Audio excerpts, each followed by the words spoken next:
ओम नमः शिवाय। जिस प्रकार इस ब्रह्मांड का न कोई अंत है और न ही कोई शुरुआत, उसी प्रकार शिव अनादि हैं। संपूर्ण ब्रह्मांड शिव के अंदर समाया हुआ है। आइए श्रवण करते हैं सोमवार व्रत कथा। प्राचीन काल की बात है। एक नगर में एक बहुत धनवान साहूकार रहता था, जिसके घर में धन की कमी नहीं थी, परंतु उसको एक बहुत बड़ा दुख था कि उसके कोई पुत्र नहीं था। वह इसी चिंता में दिन रात लगा रहता था। वह पुत्र की कामना के लिए प्रत्येक सोमवार को शिव जी का व्रत और पूजन किया करता था तथा सायंकाल को शिव मंदिर में जाकर शिव जी के सामने दीपक जलाया करता था। उसके इस भक्ति भाव को देखकर एक समय पार्वती जी ने शिव जी महाराज से कहा कि महाराज, यह साहूकार आपका अनन्य भक्त है और सदैव आपका व्रत और पूजन बड़ी श्रद्धा से करता है। इसकी मनोकामना पूर्ण करनी चाहिए। शिव जी ने कहा, हे पार्वती, यह संसार कर्म क्षेत्र है। जैसे किसान खेत में जैसा बीज बोता है वैसा ही फल काटता है, उसी तरह इस संसार में जैसा कर्म करते हैं वैसा ही फल भोगते हैं। पार्वती जी ने अत्यंत आग्रह से कहा, महाराज, जब यह आपका अनन्य भक्त है और इसको अगर किसी प्रकार का दुख है तो उसको अवश्य दूर करना चाहिए, क्योंकि आप सदैव अपने भक्तों पर दयालु होते हैं और उनके दुखों को दूर करते हैं। यदि आप ऐसा नहीं करेंगे तो मनुष्य आपकी सेवा तथा व्रत क्यों करेंगे। पार्वती जी का ऐसा आग्रह देख शिव जी महाराज कहने लगे, हे पार्वती, इसके कोई पुत्र नहीं है। इसी चिंता में यह अति दुखी रहता है। इसके भाग्य में पुत्र न होने पर भी इसको मैं पुत्र प्राप्ति का वर देता हूँ, परंतु यह पुत्र केवल 12 वर्ष तक जीवित रहेगा। इसके पश्चात वह मृत्यु को प्राप्त हो जाएगा। इससे अधिक मैं और इसके लिए कुछ नहीं कर सकता। यह सब बातें साहूकार सुन रहा था। इससे उसको न तो कुछ प्रसन्नता हुई और न ही कुछ दुख हुआ। वह पहले जैसा ही शिव जी महाराज का व्रत और पूजन करता रहा।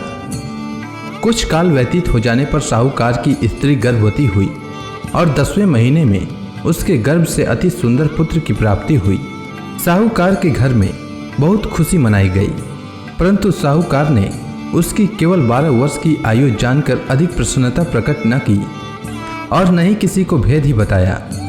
जब वह बालक 11 वर्ष का हो गया तो उस बालक की माता ने उसके पिता से विवाह आदि के लिए कहा, तो वह साहूकार कहने लगा कि अभी मैं इसका विवाह नहीं करूंगा, अपने पुत्र को काशी जी पढ़ने के लिए भेजूंगा।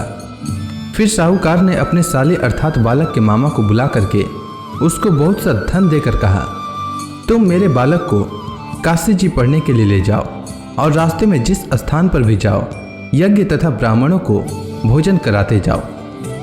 वह दोनों मामा भांजे यज्ञ करते और ब्राह्मणों को भोजन कराते जा रहे थे। रास्ते में उनको एक शहर पड़ा। उस शहर में राजा की कन्या का विवाह हो रहा था।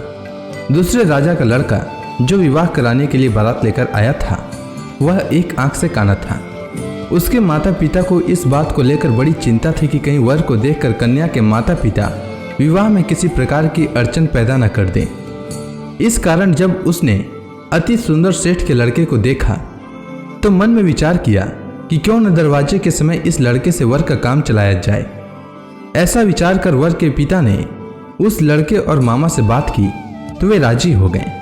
फिर उस लड़के को वर के कपड़े पहनाकर तथा घोड़ी पर चढ़ाकर दरवाजे पर ले गए और सब कार्य प्रसन्नता से पूर्ण हो गया। फिर वर के पिता ने सोचा कि यदि विवाह कार्य भी इसी लड़के से करा लिया जाए तो क्या बुराई है। ऐसा विचार कर लड़के और उसके मामा से कहा, यदि आप फेरों का काम और कन्यादान के काम को भी करा दें तो आपकी बड़ी कृपा होगी और मैं इसके बदले में आपको बहुत कुछ धन दूंगा। तो उन्होंने स्वीकार कर लिया और विवाह कार्य भी बहुत अच्छी तरह से संपन्न हो गया।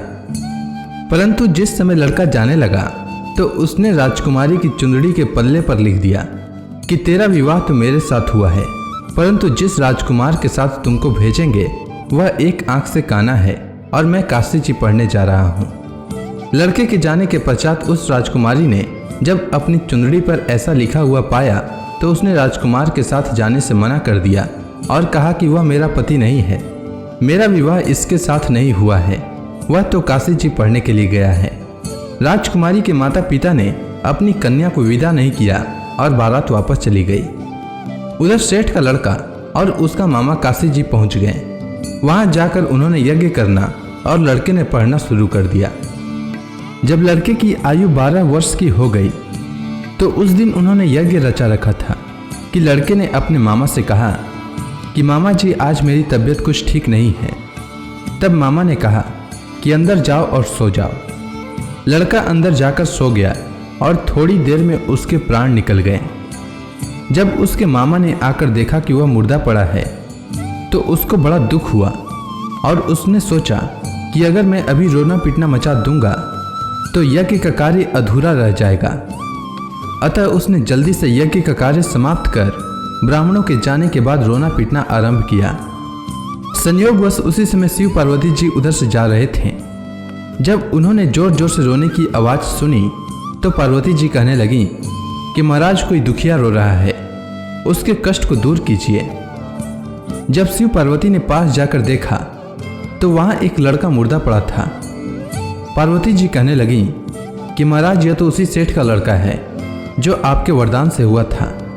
हे महाराज, इस बालक को और आयु दीजिए, नहीं तो इसके माता पिता तड़प तड़प कर मर जाएंगे। पार्वती जी के बार बार आग्रह करने पर शिव जी ने उसको जीवन वरदान दिया और शिव जी महाराज की कृपा से लड़का जीवित हो गया। शिव जी और पार्वती जी कैलाश पर्वत पर चले गए। तब वह लड़का और मामा उसी प्रकार यज्ञ करते तथा ब्राह्मणों को भोजन कराते हुए अपने घर की ओर चल पड़े। रास्ते में उसी शहर में आए जहां उसका विवाह हुआ था। वहां पर आकर उन्होंने यज्ञ आरंभ कर दिया तो उस लड़के के ससुर ने उसको पहचान लिया और अपने महल में ले जाकर उसकी बड़ी खातिर की। साथ ही बहुत से दास दासियों सहित आदर पूर्वक लड़की और जमाई को विदा किया। जब वह अपने शहर के निकट आए तो मामा ने कहा कि मैं पहले तुम्हारे घर जाकर खबर कर देता हूँ। जब उस लड़के का मामा घर पहुंचा तो लड़के के माता पिता घर की छत पर बैठे थे और यह प्रण कर रखा था कि यदि हमारा पुत्र सकुशल लौट आया तो हम राजी खुशी नीचे आ जाएंगे, नहीं तो छत से गिरकर अपने प्राण खो देंगे। इतने में उस लड़के के मामा ने आकर यह समाचार दिया कि आपका पुत्र आ गया है, तो उनको विश्वास नहीं हुआ।